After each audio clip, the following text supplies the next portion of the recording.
Yes, boys. I've already done my interview, but I'm only one half of the DeCentral Hub. So today, we're going to interview Amaechi here, Mr. Amaechi Youth. Cool. Amaechi, give us a little introduction about yourself. Yeah, man. Amaechi, crypto security engineer. Used to work for Chainlink, securing almost $500 million in crypto for clients. Yeah, man. That's pretty much it. Cool. So people always see Amaechi as the technical guy, yeah? But Amaechi, who are you before you started coding? What were you doing in life? Yeah, man. So I started coding in secondary school, like probably when I was like 14, 15. Just basic stuff, nothing crazy. Like I wasn't one of them wonder kids. But before that, like I was just always a kid who was always in trouble in school. Like just always in trouble in school. I wasn't good at any subjects, and then I don't know why, but somehow, like when it came to my first intros at IT, somehow that just naturally clicked, and then yeah, that was ever since then. It's just been computers only. So you were a bad kid in school, then IT, something clicked basically. Yeah, so I just All right, clicked. cool. So yeah, what made you fall in love with tech in the first place? Like what clicked? Like what was it that clicked for you? Yeah, I think with tech, like you kind of have the ability to like, you kind of have freedom. Like you can create something out of thin air. You know, it's just code on the screen, but somehow that's like running the whole world basically. So you kind of have a lot of creativity, and like it's a way that you can express yourself in many different ways. I think like just that alone, and also I think for me, when I was young and I was thinking about like my future, I was thinking about what like career path I think would make the most sense. And I think I watched a movie. I don't know. I can't remember the name of it, but it was like I think it's called The Internship, and it's like these American guys that got an internship at Google or something. And like I remember watching that and like just hearing that tech is like remote friendly a little bit and things like that. So when I thought about careers and what would work for me, it kind of just made the most sense. I could never really picture myself like working in an office or anything like that. It's funny you say that because we're in the office Yeah, right now. now we're still in office. office. Yeah, Yeah. that's funny. All right, cool. So cool that you were a bad kid in school. You watched that movie, kind of changed your outlook on life and tech in general. But other than all that, the success, what was like one sacrifice you made like during that time up until now? Yeah, I think the biggest sacrifice that I made and the best one, looking back, is that I remember being in university and probably like my second year, and I just remember like I just dropped everything. I didn't do no uni work, but also like I didn't go out.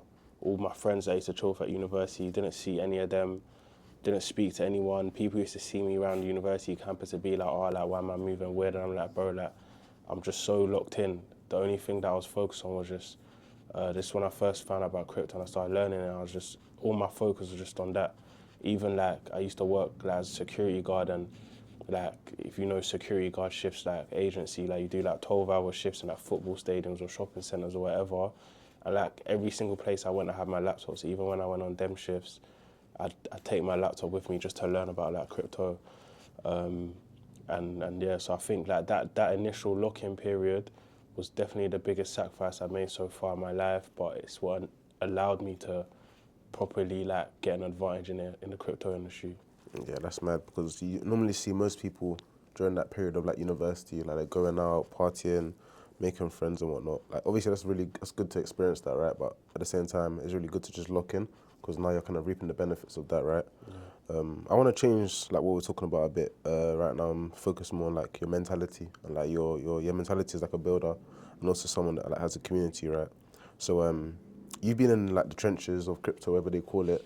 Like what's one thing that keeps you motivated like during times of like price being low, like Bitcoin being low, Bitcoin being high, or just crypto in general being low and high? What's like Yeah. one thing that keeps you like locked in? Yeah, that's a good point. I think like that's, even before I answer, but that's a good thing about like being technical as well in this space, is that like your whole involvement in this space is not just based on the price of Bitcoin. But even then, during them periods, right, like business might be low or whatever, but at the end of the day, I think what keeps me going is just looking back at where I've come from. I think like when I when, like, you know, when you go on Snapchat memories and you're looking at the old memories of yourself, Yeah. and like I look at memories of like a year ago, or 2 years ago, or 3 years ago, and I just see how much I've changed and how much progress I've made in my life. And then on the flip side, I look forward and I'm like, hey, cool, like what will my life look like in a few years, in 5 years, in 10 years, you know what I mean? And like just have that long-term goal. That's what keeps me going, because like if I look back like 3 years ago, to if I was to say to myself that I'll end up in a situation I'm in right now with what I've got right now, that would be like my dream. But like I'm here already, so I've got to keep going even further. So you just got to keep like pushing yourself forward and achieving new things. So I think I have that like intrinsic motivation just based on like wanting to achieve more. Yeah, that's a good answer. That's a good answer. So I think a lot of people talk about imposter syndrome. Obviously, you said you've never worked in an office, but I guess you've been in the industry where it's mostly dominated by people that are maybe a bit older than you. I think you were the youngest. Yeah, at one point I was the youngest in training. Yeah. Yeah, he was the youngest employee in Chainlink. So obviously, he's always. I guess, have you ever felt imposter syndrome? And if you have, like, how have you dealt with that? And like, especially in this industry. Yeah, I think everyone in tech's gonna get hit by imposter syndrome, especially in a lot of different aspects of life, but in tech especially, and especially like for our kind of background. I don't know if it's the same with you, but like in my company, like when I was like deep in Chainlink, it's like you're surrounded by like just the smartest people. Like people think that to be in tech you have to be like a tech nerd, which isn't true obviously, but when you're around those guys who are like proper smart, like they know everything, they can tell you about history of how the computer was made or things like that. It's definitely gonna make you think like, what am I doing here? 100%. How do you deal with that? I think it's just like it's a combination of things. You gotta have self-belief. Again, you just gotta have that long-term kind of outlook of like knowing that you're progressing. I think in tech as well, it's super important to have the mentality of always wanting to learn. And when you adopt that mentality, you actually appreciate, you know, being around these people that make you feel small, because it means you're in an environment where now there's a lot for you to learn, a lot for you to progress, a lot of room for you to progress, because you're around people who do know so much, and people who can, like, even something as small as like submitting a PR review and your senior reviewing it, and they're telling you what to change, and you might just think they're being annoying, but there's a level of understanding that they have that you don't have, which is what you get in tech. So I think just adopting that learning first mentality will turn that like imposter syndrome into like fuel, basically, because you're growing. Yeah, that's definitely a good thing. I think I definitely felt the same when I was working as well, like that imposter syndrome. But it's good to be in rooms where people are much smarter than you, because like you have that room to learn. If you're the smartest in a room, you're probably in the wrong room, Yeah. or you're teaching the room. But even if you're teaching the room, there's probably someone in there that's smarter than you. Yeah. But yeah, I want to change the direction a little bit of the conversation. I think you spoke about this earlier, like about success and what does that look like for you. So tell the people, like not just online, but like personally, what does that look like for you, like success? Similar to your answer, I'll be honest, like for me, it's always just been about freedom. I think that kind of links back to like me like getting in trouble a lot in school, because it was kind of just like I want to do whatever I want, you know. I don't really subscribe to a lot of things where it's like I don't really understand like why someone should govern the way you live your life, because in the day, like, you've got one life. So for me, it's just about whatever it takes to attain that freedom. But I think also in life, it's like everyone, at the end of the day, everyone's kind of got to have to work, unless you're like a Nepo baby or something, but everyone has to work. But the thing with working is that there's a million different ways to make money to achieve that freedom, but you have to like work on something that you can put enough energy into to give you that freedom. Because for example, you could do something like, I don't know, there's a bunch of different side hustles, but if something doesn't align with you and your character, it's going to be a lot harder for you to reach that freedom compared to someone who, like, if I loved tech so much and I loved coding wouldn't even feel like a job to me because I'm doing what I love. So the closer you are aligned with something that you actually enjoy and you actually want to do, brings you closer to freedom. And then whatever vehicle that is, if it allowed you to earn and, you know, make a living out of it enough to make enough money to achieve freedom, then that's the other side of it as well. Yeah, that's a good answer. That's a good answer. Cool. What's one piece of advice you'll give to someone that's like wants to get into the Web3/crypto industry or even tech in general? What would you give them? Like one piece of advice right Yeah, now? I think in tech in general, practical experience trumps everything. If you can have that practical experience and be able to showcase that, building real world projects, I always say this like a million times, but building real world projects and getting yourself out there, that's the most important thing in tech. And in crypto specifically, just understand the industry. If you understand the crypto industry, because it's such a new niche, and because it's such a new niche and it's growing so fast, the quicker you get up to pace with what's happening in the industry, the more valuable that is, and you'll get recognized for that. There's a room for anyone in crypto right now because it's so new. It's such a small sector of tech right now, but if you're talking impact-wise, it's probably toe-to-toe with AI. So understand the industry, understand what's going on in crypto, and be able to speak the language in crypto. And that's going to set you apart. Yeah, that's a good answer. So I want to focus a bit more about what we're building. So I explained it yesterday in a simple way, but how would you explain what we're building right now, the Central Hub? Yeah, I think what we're building at DeCentral Hub is it's almost like a gateway for people to enter crypto.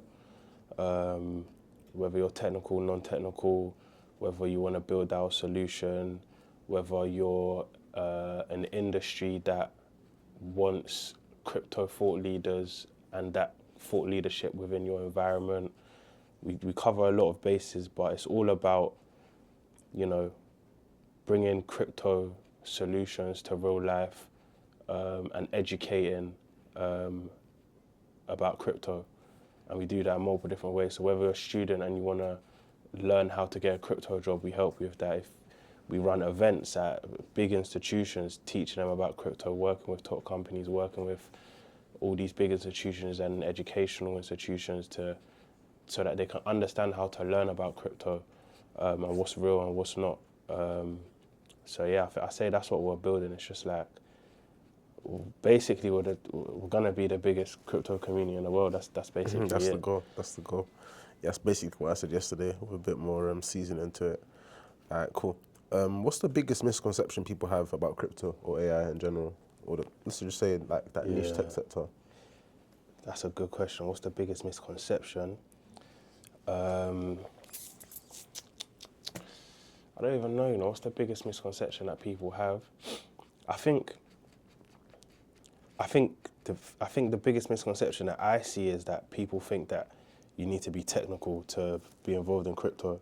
I think people think it's either you're a trader, you're a tech guy, and that's it. That's all crypto is about, which is completely wrong. Like I always say to people, like obviously within reality, but any single role and industry that exists in the current world is relevant in crypto, and there's opportunities for every single one of those people. So crypto is a lot more than just meme coins and tech nerds. Yeah, I agree. Cool.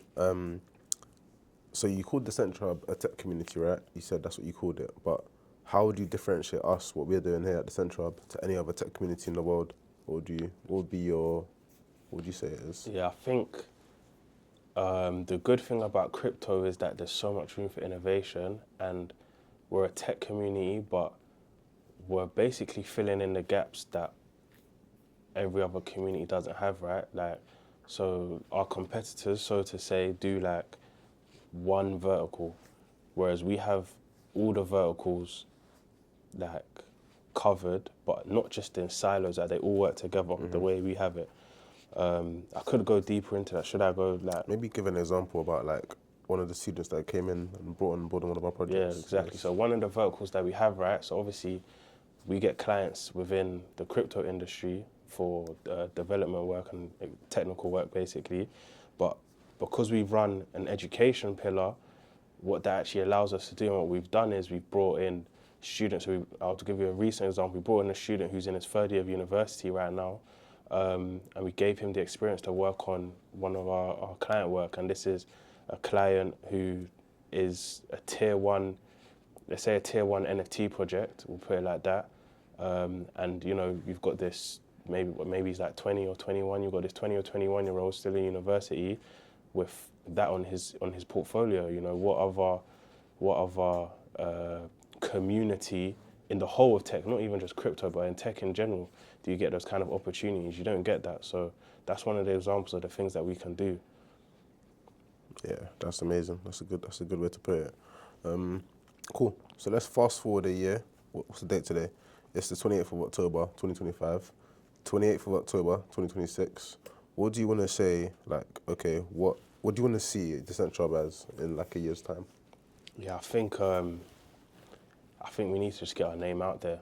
I think it's something we've been talking about a lot recently, but we need our name out there. Like, our name's out there, but in silos, but it should be a thing where it's like there's conversations about DeCentral happening in rooms all over the world that we're not hearing. Do you know what I mean? We should be on that kind of level, the same way some of the other big players are in the industry right now. We should be up there, and like we have more than enough like proof to showcase. It's now just about the way we position ourselves. I think that's one of the biggest things that we can do. Yeah, cool. I think this is my final question. So I think we spoke about it earlier, and we also spoke about it, I think, a few days ago as well, off camera. But if you could give your younger self some advice, I think you spoke about being like troublesome in school and whatnot. Like, if you could give your younger self advice, what would that be? And you can't say buying Bitcoin or buying crypto or anything like that. You have to say something actually that they could do. Yeah, that would be the too easy. To be fair, even like getting in trouble in school, like even when I look back at it now, I don't regret none of that stuff, because I think that just like directed my mindset to where I am now. So even that I wouldn't even change. So I think for me, the biggest thing would just be like a couple things. That one, I have more conviction in what I'm doing, and then two, just be more. I used to not be a very social person at all.